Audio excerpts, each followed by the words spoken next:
Hello बच्चों, नमस्ते। कैसे हैं आप सभी? उम्मीद है शानदार होंगे और शानदार तरीके से अपनी पढ़ाई को कर रहे होंगे। बच्चों, जैसा कि लास्ट क्लास में हम लोगों ने चैप्टर 1 कंप्लीट कर लिया था, यानी वास्तविक संख्याओं का जो चैप्टर है हमारा, वो हमारा कंप्लीट हो गया है। सारे क्वेश्चन हो गए हैं और सारे एग्जाम्पल भी आपके हो गए हैं। लास्ट टाइम मैंने आपको 2-3 ऑब्जेक्टिव क्वेश्चन करा दिए थे और उसके साथ मैंने आपसे कहा था कि कुछ ऑब्जेक्टिव क्वेश्चन मैं नेक्स्ट क्लास में करा दूंगा।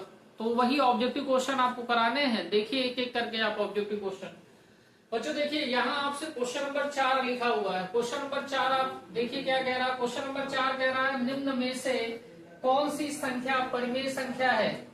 हमको 4 विकल्प दे रखे हैं, इनमें से हमको चेक करके बताना है कि कौन सी संख्या हमारी परिमेय संख्या है और कौन सी ये संख्या हमारी परिमेय संख्या नहीं है। हमें परिमेय संख्या चेक करनी है, कौन सी संख्या परिमेय संख्या है। मैंने आपको बता रखा है परिमेय संख्याएं क्या है। P बाई क्यू के फॉर्म में होनी चाहिए, Q does not equal to 0 होना चाहिए और P और Q आपके पूर्णांक होने चाहिए। बेटा जहां भी आपको रूट वाली संख्याएं दिख जाएं, जहां भी रूट की संख्याएं दिख जाएं, एक तो आप नियम से चेक करना चाहें तो चेक करके देख लीजिए। इसको हम लोग लिख सकते हैं ना, 1 प्लस रूट 3 अपॉन में 1। ये P बाई क्यू के फॉर्म में है तो फर्स्ट कंडीशन तो हमारी फुलफिल हो रही। Second condition Q does not equal to 0, ये कंडीशन है फुलफिल हो रही। लेकिन तीसरी कंडीशन हमारी जो P और Q पूर्णांक होने चाहिए, ये कंडीशन हमारी फुलफिल नहीं हो रही। तो ये तो हमारी परिमेय संख्या नहीं है। दूसरा आप ऑप्शन देख लीजिए, पाई को हम लोग पाई बाई 1 लिख सकते हैं। P बाई क्यू के फॉर्म में हो गया है, Q does not equal to 0 भी हो गया है, लेकिन P यहाँ पे P पूर्णांक नहीं है और P पूर्णांक नहीं है, इसका मतलब कि ये हमारी जो संख्या है ये परिमेय संख्या नहीं है। अगला ऑप्शन आप देखिए, इसको हम लोग लिख सकते हैं 2 रूट 3/1। अब ये बेटा P बाई क्यू के फॉर्म में भी है, Q does not equal to 0 भी है, लेकिन तीसरी कंडीशन जो हमारी दी गई है कि P और Q पूर्णांक होने चाहिए, तो P हमारा देखिए यहाँ पूर्णांक नहीं है, यानी ये भी हमारी परिमेय संख्या नहीं है। तो चौथा विकल्प जो बचेगा बच्चों, वही हमारी परिमेय संख्या होगी। अब आप मेरी बात को समझिएगा, 0 को हम लोग लिख सकते हैं ना 0/1। यहाँ पे P बाई क्यू के फॉर्म में भी है, Q does not equal to 0 भी है, और थर्ड कंडीशन हमारी P व Q जो पूर्णांक होने चाहिए, यहाँ पे देखिए 0 भी हमारा एक पूर्णांक है और 1 भी हमारा पूर्णांक है। तो चौथे प्रश्न का जो हमारा उत्तर हो गया है वो डी विकल्प सही है। पांचवें प्रश्न देखिए बच्चों, सेम प्रश्न आपसे कह रहा निम्नलिखित में से कौन सी संख्या परिमेय संख्या है। अभी इतना आपको डीप में बता दिया गया है परिमेय संख्या के विषय में कि अभी आपको सारे क्वेश्चन आपके हो जाने चाहिए। रूट 2 आपका है, रूट 2 को बच्चों देख लीजिए, इसका पूर्ण वर्गमूल नहीं निकाला जा सकता, और पूर्ण वर्गमूल नहीं निकाला जा सकता तो ये बेटा अपरिमेय ही रहेगा, परिमेय कभी भी नहीं होगा। या नियम से आप चेक करना चाहें तो इसको रूट 2/1 लिख लीजिए। P बाई क्यू के फॉर्म में है, Q does not equal to 0 भी है, लेकिन यहाँ पे देखिए रूट 2 हमारा कैसी संख्या है, रूट 2 हमारा पूर्णांक नहीं है, और पूर्णांक नहीं है तो ये संख्या हमारी परिमेय संख्या नहीं हो सकती। रूट 23 को हम लोग लिख सकते हैं, रूट 23/1 P बाई क्यू के फॉर्म में भी है, Q does not equal to 0 भी है, लेकिन जो हमारा रूट 23 दे रखा है ये बच्चों पूर्णांक नहीं है। जब ये पूर्णांक नहीं है यानी ये विकल्प हमारा क्या हो जाएगा, गलत हो जाएगा, क्योंकि परिमेय संख्या नहीं है। अब ये आप देख लीजिए, रूट 225 हमारा लिखा हुआ है, रूट 225 लिखा हुआ है। रूट 225 को हम लोग ऐसे लिख सकते हैं 15 का बच्चों स्क्वायर, और ये हमारा इसकी होल पावर होल रूट पे लिखा हुआ है। अभी रूट बेटा हम लोग जानते हैं, रूट बराबर क्या होता है, पावर में हमारा पावर 1/2, तो हम लोग लिख सकते हैं ना 15 का स्क्वायर यहाँ पे है और इसकी होल पावर कितनी है 1/2। और बच्चों हम लोग पढ़ रखे हैं कि घात के ऊपर घात हो तो घातों का आपस में गुणा हो जाता है, तो ये हो जाएगा 15 की घात कितनी आपकी दी है 2, और गुणे में 1/2, तो 2 से 2 कैंसिल आउट हो गया। यहाँ 15 की घात 1 होगी और 15 की घात एक कितना होता है 15 होता है। 15 को हम लोग लिख सकते हैं बेटा 15/1। ये बेटा P बाई क्यू के फॉर्म में भी है, P बाई क्यू के फॉर्म में भी है, Q does not equal to 0 भी है, और 15 भी हमारा पूर्णांक है और 1 भी हमारा पूर्णांक है। तो हम कहेंगे कि जो विकल्प सी है वो सही है। ये रूट 225 हमारी कैसी संख्या है, रूट 225 हमारी परिमेय संख्या है। क्यों है बेटा, क्योंकि रूट 225 का पूर्ण वर्गमूल हम लोग निकाल सकते हैं, तो ये विकल्प हमारा सही हो गया। तो ये विकल्प भी हमारा क्या हो जाएगा, गलत हो जाएगा। अब यहाँ पे देखिए ये जो संख्या है बच्चों, ये हमारी एक फिक्स फॉर्मेट की संख्या है, और इस टाइप की जो भी संख्याएं हमारी होती हैं ये संख्याएं अपरिमेय संख्याएं होती हैं। ये संख्याएं हमारी अपरिमेय संख्याएं होती हैं। जैसे कहीं भी लिखा है 0.10, 100, 100, 100, यहाँ पे देखिए जीरो की संख्या जो है वो बेटा बढ़ती जा रही है। यहाँ 1 है तो यहाँ 2 हो गए, 2 है तो 3 हो गए, 3 है तो 4 हो गए, 4 है तो 5 होंगे आगे। तो अगर इस फॉर्मेट में अगर कोई संख्या लिखी है और डैश डैश डैश आगे लिखा है तो ये फॉर्मेट बेटा अपरिमेय संख्याओं का होगा। तो यहां से हम लोग डायरेक्ट ये कह सकते हैं, आपको तीनों प्रॉपर्टी लगा के चेक करने की जरूरत नहीं है। आप केवल इतनी सी बात ध्यान रखिए कि जिन संख्याओं का पूर्ण वर्गमूल निकलेगा वे संख्याएं आपकी कैसी रहेंगी, परिमेय रहेंगी। और जिनका पूर्ण वर्गमूल नहीं निकलेगा वे संख्याएं हमारी कैसी होंगी, तो आप कहेंगे वे संख्याएं हमारी अपरिमेय संख्याएं होंगी। अपरिमेय संख्या अगर रूट में है तो रूट के लिए आप इतनी सी बात ध्यान रखिए कि पूर्ण वर्गमूल निकल रहा है तो संख्या परिमेय होगी, और पूर्ण वर्गमूल नहीं निकल रहा है तो संख्या अपरिमेय होगी। ये तो आपकी ट्रिक हो गई। और बाकी तो आप प्रॉपर्टी से देखना चाहें तो आप देख लीजिए। अगला क्वेश्चन आप लोग देखिएगा बच्चों। अगला क्वेश्चन देखिए 6 नंबर आपसे क्या कह रहा फिर सेम क्वेश्चन है, विकल्प केवल चेंज है। कह रहा निम्न में से कौन सी संख्या परिमेय संख्या है। मैंने आपसे लास्ट में ट्रिक बता दी है कि ऐसी संख्याएं जिनका अगर रूट की संख्याएं हैं तो उस पर आप केवल चेक कर लीजिए, जिन संख्याओं का पूरा वर्गमूल निकल आएगा, पूर्ण वर्गमूल निकाला जा सकता है, वे संख्याएं आपकी परिमेय होंगी, और जिनका पूर्ण वर्गमूल नहीं निकलेगा वे संख्याएं अपरिमेय होंगी। तो आप देखिए 9 का रूट 9 लिखा है, तो रूट 9 का मतलब है 3, यानी कि इस संख्या का पूर्ण वर्गमूल निकल आया तो यही संख्या हमारी कैसी होगी, परिमेय। एक बार आप चेक कर लीजिए। तो 3 को हम लोग बेटा 3/1 लिख सकते हैं। ये p/q के फॉर्म में भी है, q does not equal to 0 है, 3 भी हमारा क्या है, पूर्णांक है, और 1 भी हमारा पूर्णांक है, तो संख्या परिमेय संख्या है। इस संख्या का पूर्ण वर्गमूल नहीं निकाला जा सकता तो ये संख्या हमारी अपरिमेय होगी। रूट 11 भी हमारी अपरिमेय संख्या है। और अभी मैंने आपको जस्ट बताया कि अगर इस फॉर्मेट में संख्याएं आती हैं तो ये संख्या कैसी होगी, अपरिमेय। 0.10, 1 डबल 0, 1 ट्रिपल 0, 1 4 टाइम्स 0, 1 ... इस टाइप की जितनी भी संख्या रहेंगी वो अपरिमेय संख्याएं होंगी। क्वेश्चन नंबर 7 देखिए। क्वेश्चन नंबर 7 कह रहा है किसी परिमेय संख्या के समतुल्य परिमेय संख्याएं हैं। तो किसी भी परिमेय संख्या के समतुल्य परिमेय संख्याएं जो होती हैं वो बच्चों अनंत होती हैं।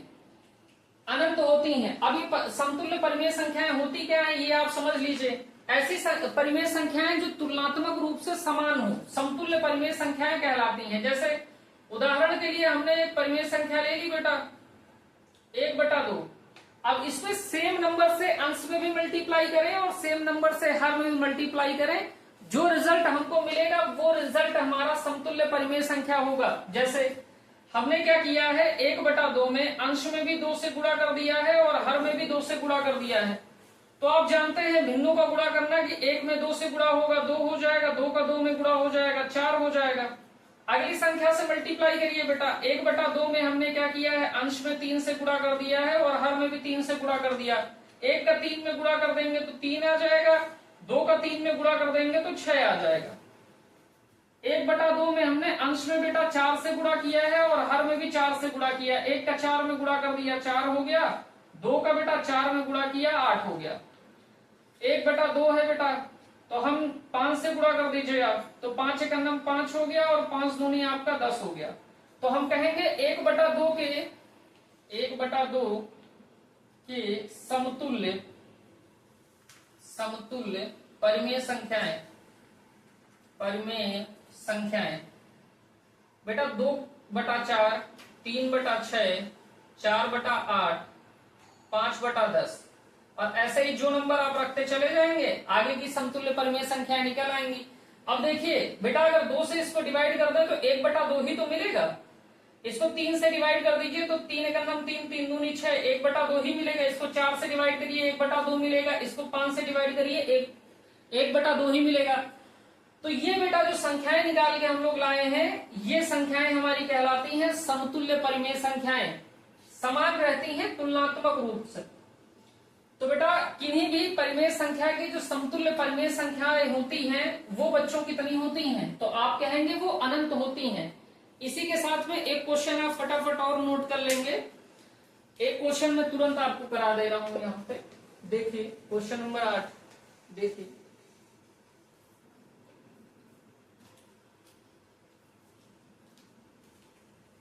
क्वेश्चन नंबर 8 देखिए, क्वेश्चन नंबर 8 कहता है दो परिमेय संख्याओं की मध्य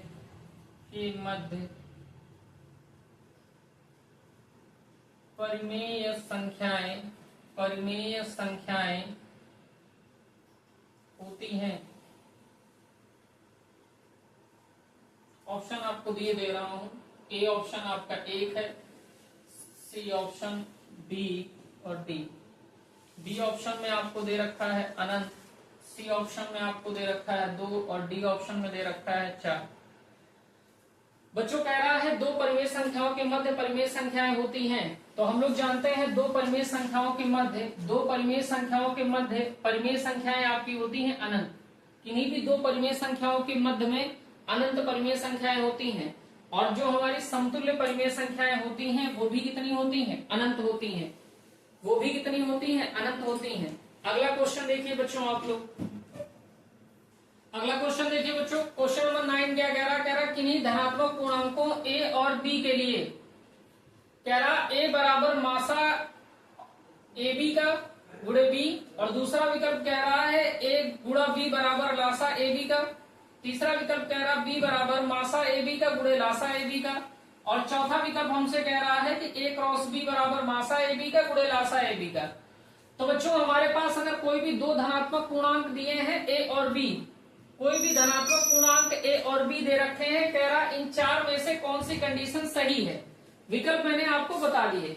तो बच्चों कोई भी अगर दो धनात्मक पूर्णांक ए बी दे रखे हैं तो हम कहेंगे अगर धनात्मक पूर्णांक ए और बी का मल्टीप्लाई कर दिया जाए और मासा निकाल लिया जाए ए बी का और लासा निकाल लिया जाए ए बी का, अगर लासा और मासा ए बी का निकालने के बाद गुणा कर देंगे तो ए बी के गुणनफल के वो बराबर आता है। तो इसी फार्मूले को हम लोग पहले पढ़ भी चुके हैं। किस नाम से पढ़ चुके हैं कि पहली संख्या गुणे दूसरी संख्या बराबर मासा दोनों संख्याओं का ए कोमा बी का, और संख्याएं आप कुछ भी कह सकते हैं, हम यहाँ मान के चल रहे हैं तो ए कोमा बी, और यहाँ क्या हो जाएगा लासा हो जाएगा ए कोमा बी का है। और यहाँ संख्या आप पहली संख्या को ए माने हैं, दूसरी संख्या आप बी माने हैं। तो विकल्प हमारा चौथा सही हो जाएगा। धनात्मक पूर्णांक ए बी के लिए ए क्रॉस बी बराबर होगा मासा ए बी का गुणे लासा ए बी का। तो हमारा चौथा विकल्प क्या हो जाएगा, सही हो जाएगा।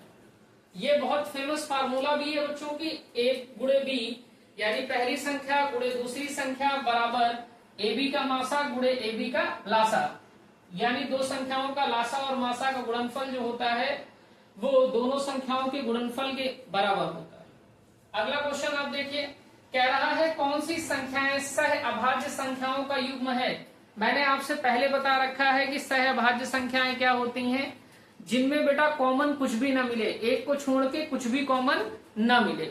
आप देख लीजिए बच्चों 18 और 25 में देखिए क्या कुछ भी कॉमन है, तो आप कहेंगे कुछ भी कॉमन नहीं है, यानी 18 और 25 का आप HCF निकाल लीजिए तो आपको एक मिलेगा HCF, यानी यही संख्या हमारी कैसी है, सहअभाज्य संख्या है। लेकिन यहाँ पे आप देखिए 5 और 15 का अगर HCF आप निकालेंगे तो आपको HCF 5 मिल जाएगा, यानी ये संख्या हमारी सहअभाज्य संख्या नहीं है। 7 के टेबल में ही 21 आता है, यानी यहां से आपको HCF 7 मिल जाएगा, तो ये भी हमारा विकल्प सही नहीं है।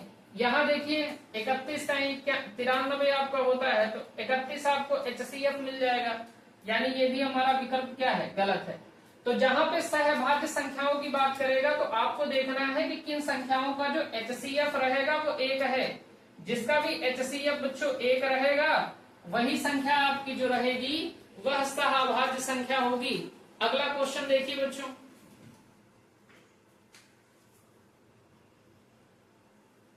अगला क्वेश्चन देखिए लीजिए बच्चों 11 नंबर क्वेश्चन क्या कह रहा है आपसे, कह रहा है संख्या 156 के अभाज्य गुणनखंड होगा, यानी 156 का अभाज्य गुणनखंड ABCD में कौन सा है। तो 156 के अभाज्य गुणनखंड हम लोग कर लेते हैं यहाँ पे।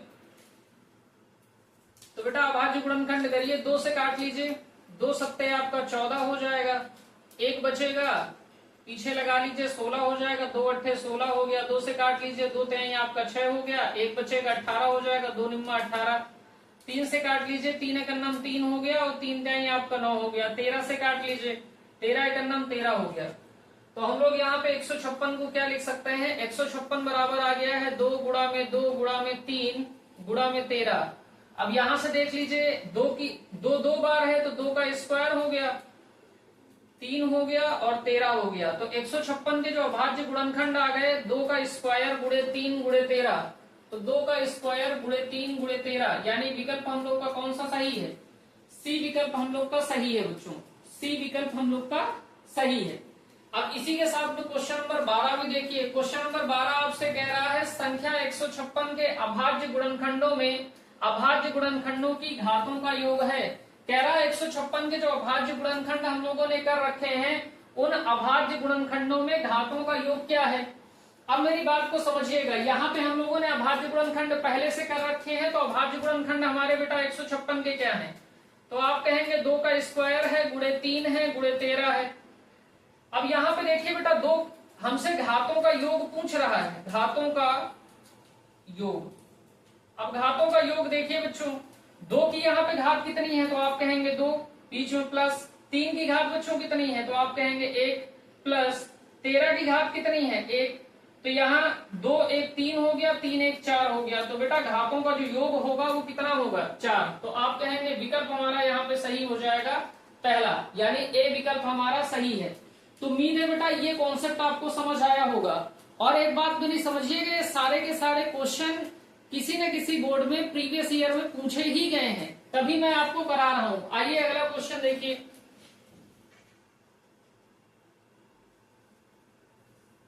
अगला क्वेश्चन बेटा देखिए, अगला क्वेश्चन आप लोग देखिए, कह रहा है ये क्वेश्चन नंबर 12 था, तो ये बेटा 11 है तो ये 13 हो जाएगा और ये 14 हो जाएगा। कह रहा है संख्या 144 के अभाज्य गुणनखंड होंगे, तो 144 के आप अभाज्य गुणनखंड कर लीजिए। अब देखिए यहाँ 4 लिखा हुआ, 2 से कट जाएगा, तो 2 सत्ते आपका 14 हो गया, 2 दूनी आपका 4 हो गया, फिर 2 से काट लीजिए, 2 तिहाई 6 हो गया, एक बचेगा तो 12 हो जाएगा, 2 छिक्के 12 हो गया, 2 से फिर काट लीजिए, 2 एकन्नम 2 हो जाएगा और एक बचेगा 16 हो जाएगा, 2 अट्ठा आपका 16 हो जाएगा, 2 से फिर काट लीजिए, 2 निम्मा आपका 18 हो जाएगा, 3 एकन्नम 3 तिहाई 9 आपका हो जाएगा और 3 एकन्नम आपका 3 हो जाएगा। तो हम लोग 144 को क्या लिख सकते हैं, हम लोग 144 को लिख सकते हैं बेटा 2 गुणा में 2 गुणा में 2 गुणा में 2 गुणा में 3 गुणा में 3, यानी 2 की कितनी बार है बेटा, तो आप कहेंगे 2 आपका 4 बार है, तो 2 की घात 4 हो गई और 3 हमारे पास कितनी बार है 2 बार, तो 2 की घात 4 गुणे 3 की घात 2, 2 की घात 4 3 की घात 2, तो ये बेटा हमारा सही जवाब हो गया। यानी हम कहेंगे अभाज्य गुणनखंड हमारे 2 की घात 4 गुणे 3 की घात 2 है। अब देखिए क्वेश्चन नंबर 14 आपसे क्या कह रहा संख्या 144 के अभाज्य गुणनखंडों में अभाज्य गुणनखंडों की घातों का योग क्या है। अभी इसी टाइप का क्वेश्चन लास्ट में हम लोगों ने किया है, कह रहा 144 के अभाज्य गुणनखंड में अभाज्य गुणनखंडों की घातों का योग। अब 144 के अभाज्य गुणनखंड हम लोगों ने पहले से कर रखे हैं, कितना आया है, तो आपने कहा 2 की घात 4 गुणे 3 की घात 2। हमको बेटा घातों का योग निकालना है, घातों का योग, घातों का योग निकालना है, तो हम लोग को क्या करना पड़ेगा, 2 की घात कितनी दे रखी है, आपने कहा 4, प्लस 3 की घात कितनी दे रखी है, आपने कहा 2, तो 4 में 2 जोड़ देंगे तो आपका कितना हो जाएगा 6।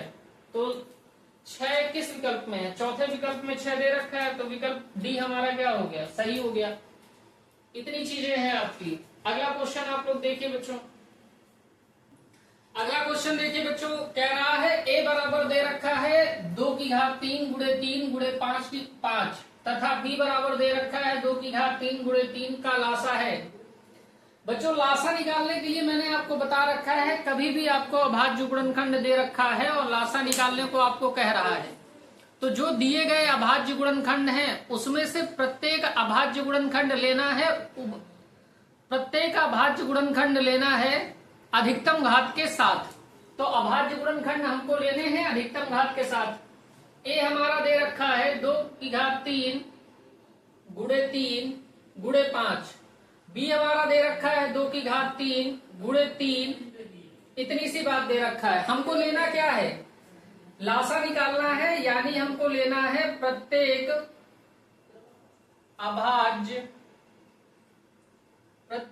अभाज्य गुणनखंड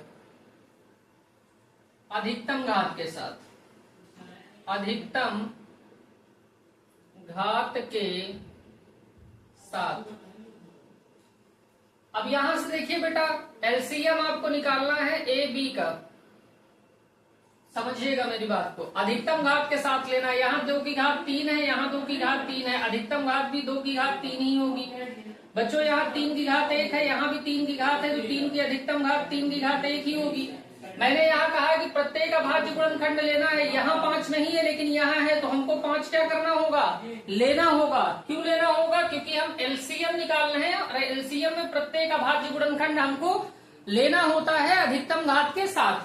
बच्चों 2 की घात 3 आपका 8 होता है, और यहाँ आप गुणा कर देंगे तो आपका आ जाएगा 3 और 5 का गुणा कर देंगे तो 15 हो जाएगा। 15 को 8 से गुणा कर देंगे बच्चों तो आपका 120 आ जाएगा। तो हमारा जो सही उत्तर है यानी ए बी का जो एलसीएम आ रहा है वो 120 आ रहा है। सी विकल्प हमारा क्या है, सही है। तो आप समझ गए कि इतनी बात आपको हमेशा ध्यान रखनी है। कभी भी हमसे कहेगा कि हमको निकाल देना है लासा, तो हमको क्या करना है, प्रत्येक अभाज्य गुणनखंड लेना है अधिकतम घात के साथ।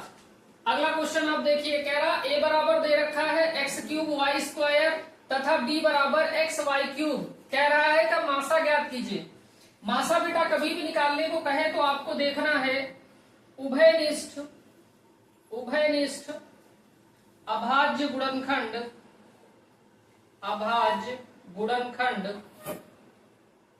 उभयनिष्ठ अभाज्य गुणनखंड न्यूनतम घात के साथ,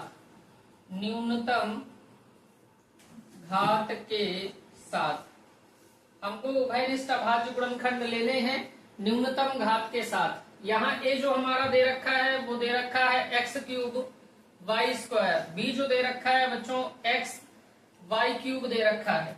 यहाँ पे देखिए HCF निकालना है। HCF निकालने का मतलब है हमको सबसे पहले तो देखना है उभयनिष्ठ अभाज्य गुणनखंड कौन कौन से हैं और न्यूनतम घात के साथ देखने हैं। यहाँ बेटा x की घात हमारी 3 है, यहाँ x की घात 1 है, तो न्यूनतम घात तो 1 हुई, तो x हमको केवल ले लेना है यानी x की घात 1। यहाँ बेटा y की घात 2 है, यहाँ y की घात 3 है, तो न्यूनतम घात कितनी है, y की घात 2। तो हमारा जो HCF आ गया है वो xy² आ गया है। विकल्प देखिए कौन सा सही है, बी विकल्प बच्चों सही है, बी विकल्प हमारा सही। देखिए बच्चों कह रहा है यदि p बराबर 2 की घात 3 गुणे 3 की घात 10 गुणे 5 तथा q बराबर 2 की घात 5 गुणे 3 गुणे 7 है तो p तथा q का मासा है। मासा निकालने का मतलब है बेटा आपको उभयनिष्ठ अभाज्य गुणनखंड लेना है न्यूनतम घात के साथ। उभयनिष्ठ अभाज्य गुणनखंड न्यूनतम घात के साथ। बच्चों यहाँ पे बात को समझिएगा कि उभयनिष्ठ अभाज्य गुणनखंड आपको लेना है न्यूनतम घात के साथ। हमारे पास P हमको निकालना है, HCF निकालना है P और Q का। हमको देखना है यहाँ पे उभयनिष्ठ 2 यहाँ भी है 2 यहाँ भी है, इसकी न्यूनतम घात लेनी है। बेटा 2 की घात यहाँ 3 है, यहाँ 2 की घात 5 है, तो न्यूनतम घात तो 2 की घात 3 हो गई। यहाँ भी 3 है बच्चों, यहाँ देखिए यहाँ भी 3 है, यहाँ 3 की घात आपका 10 है, यहाँ 3 की घात 1 है। न्यूनतम घात लेनी है तो 3 की घात 1 हो गई। यहाँ देखिए बच्चों 5 दिया गया लेकिन यहाँ 5 नहीं है, तो यानी कि हमको इसको लेना नहीं है क्योंकि ये उभयनिष्ठ तो है नहीं। यहाँ देखिए बच्चों 7 है लेकिन इधर 7 नहीं है, यानी ये भी उभयनिष्ठ नहीं है, तो ये भी लेना नहीं है। तो हमारा HCF बेटा PQ का कितना निकल के आ गया, 2 का क्यूब गुणे में 3।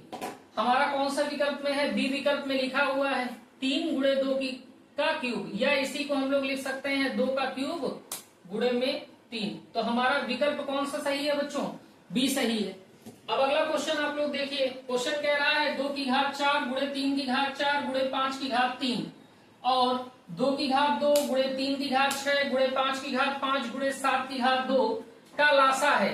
लासा में क्या करना होता है बेटा, प्रत्येक अभाज्य गुणनखंड लेना होता है, प्रत्येक अभाज्य गुणनखंड, अभाज्य गुणनखंड, गुणनखंड अधिकतम घात के साथ, अधिकतम घात के साथ हमको प्रत्येक अभाज्य गुणनखंड लेना है अधिकतम घात के साथ। बच्चों देखिए, हमको निकालना है एलसीएम, लैसा निकालना है। एलसीएम कितना आ जाएगा, देखिए यहाँ पे बेटा 2 की घात 4 है, यहाँ 2 की घात 2 है, हमको प्रत्येक अभाज्य गुणनखंड लेना है अधिकतम घात के साथ। तो 2 की घात 4 और 2 की घात 2 में अधिकतम घात 2 की घात 4 है तो 2 की घात 4 हो गई। यहाँ 3 की घात 4 बच्चों दी है, यहाँ 3 की घात 6 है, तो अधिकतम घात हमारी 3 की घात 6 है, हो जाएगा। यहाँ 5 की घात 3 दे रखा है, यहाँ 5 की घात 5 दे रखा है, तो गुणे 5 की घात 5 आपका हो गया। आगे देखिए, इधर के फैक्टर खत्म हो गए, लेकिन यहाँ पे देखिए, यहाँ 7 की घात कुछ नहीं है, यहाँ पे 7 की घात 2 दिख रहा। हमने क्या आपको बताया है कि प्रत्येक अभाज्य गुणनखंड लेना है, तो इसको भी हमें लेना पड़ेगा, तो गुणे हो गया 7 का स्क्वायर। कौन से विकल्प में आपका देखिए, 2 की घात 4, 3 की घात 6, 5 की घात 5 और 7 की घात 2। 2 की घात 4, 3 की घात 6, 5 की घात 6 लिखा हुआ है यहाँ पे, तो इसी को आप 5 की घात आप 5 कर लीजिए, क्योंकि यहाँ 5 की घात आपकी 5 है और यहाँ बेटा रुकिए 5 की घात 5 ठीक है, ये आपका 2 की घात 4, 3 की घात 6, 5 की घात 5, 7 की घात 2, तो 2 की घात 4, 3 की घात 6, 5 की घात 5। हाँ बच्चों, विकल्प डी सही लिखा हुआ है, तो डी विकल्प आपका क्या हो गया, सही हो गया। अगला क्वेश्चन देखिए बच्चों, क्वेश्चन क्या कह रहा है, क्वेश्चन कह रहा है एक बराबर दे रखा है 2 की घात 4 गुणे 3 गुणे 5 की घात 3, बी बराबर दे रखा है 2 की घात 3 गुणे 3 की घात 2 गुणे 5, सी बराबर दे रखा है 2 की घात 5 गुणे 3 की घात 2 गुणे 5 की घात 2 है। तो एबीसी का एलसीएम बटा एचसीएफ एबीसी का, यानी एक लासा और मासा का अनुपात आपको निकालना है। तो आपको अनुपात निकालना है, तो सबसे पहले आप अनुपात निकाल लीजिए, एलसीएम एबीसी का निकाल लीजिए। तो एबीसी का एलसीएम जो आएगा उसको डिवाइड कर देंगे एचसीएफ एबीसी के से। एलसीएम निकालने का मतलब क्या है, आपको पता है, आपको प्रत्येक अभाज्य गुणनखंड लेना होगा अधिकतम घात के साथ। तो यहाँ बेटा 2 की घात 5 है, 2 की घात 3 है, 2 की घात 4 है, तो अधिकतम घात आपकी कितनी हो जाएगी, 2 की घात 5 गुणे, यहाँ बेटा 3 की घात 1 है, 3 की घात 2 है, 3 की घात 2 है, तो अधिकतम घात कितनी हो जाएगी, 3 की घात 2 गुणे, यहाँ 5 की घात 3 है, 5 की घात 1 है, 5 की घात 2 है, अधिकतम घात आपकी 5 की घात 3 हो जाएगी, अधिकतम घात आपकी यहाँ पे 5 की घात 3 हो जाएगी, ये लिख दिया। अब एचसीएफ निकालिए, यही हमारा एलसीएम आ गया है एबीसी का। अब एचसीएफ आप निकालिए एबीसी का, तो जब एबीसी का आप एचसीएफ निकालेंगे तो आपको इस बार लेनी होंगी उभयनिष्ठ, आपको लेना होगा अभाज्य गुणनखंड न्यूनतम घात के साथ। तो यहाँ पे देखिए, यहाँ पर देख लीजिए कि कौन कौन उभयनिष्ठ है और न्यूनतम घात के साथ है। तो बच्चों देखिए, यहाँ पे 2 की घात 4 है, 2 की घात 3 है और 2 की घात 5 है, तो 2 तो हर जगह मिल रहा है न्यूनतम घात के साथ, यानी कि 2 की घात हमारी कितनी हो जाएगी, 3 हो जाएगी, गुणे यहाँ 3 दिया है, यहाँ 3 की घात 2 दिया है, यहाँ 3 की घात 2 दिया है, तो न्यूनतम घात तो 3 की घात 1 होगी, तो हमारा ये 3 की घात 1 हो गया, गुणे यहाँ 5 की घात 3 है, 5 की घात 1 है, 5 की घात 2 है, तो न्यूनतम घात तो 5 की घात 1 होगा, तो ये बेटा 5 की घात 1 है। अब इसको काट लीजिए, 5 की घात 3 यहाँ, 2 की घात 3 यहाँ दी है, 5 यहाँ दी है, तो 3 घातें आपकी लेस हो जाएंगी, तो यहाँ 2 की घात 2 बचेगी, एक घात यहाँ काट लीजिए और एक घात यहाँ काट लीजिए, तो आपका बचेगा कितना, 2 की घात 2 गुणे 3 और गुणे 5 की घात 2। 2 को बेटा 2 का स्क्वायर आपका 4 हो गया, 3 हो गया और 5 का स्क्वायर यानी 25 हो गया, 25 को आप 4 से गुणा कर लेंगे आपका 100 आ जाएगा और गुणे 3, तो ये बेटा 100 को 3 से गुणा कर लेंगे तो आपको 300 मिल जाएगा। सही उत्तर हमारा क्या हो गया 300। तो हमारा एलसीएम बटा एचसीएफ का जो अनुपात आया है वो 300 आ गया है, यानी हम कह सकते हैं 300:1 भी लिख सकते हैं। बच्चों आज की क्लास हम लोग यहीं तक रखते हैं। कमेंट बॉक्स में बताइएगा आपको क्लास कैसी लगी। आज की क्लास यहीं तक बच्चों, आगे कुछ एमसीक्यू और कराने हैं वो मैं आपको प्रोवाइड कर दूंगा, और कल से हम लोग नेक्स्ट चैप्टर भी स्टार्ट कर लेंगे। ओके बच्चों।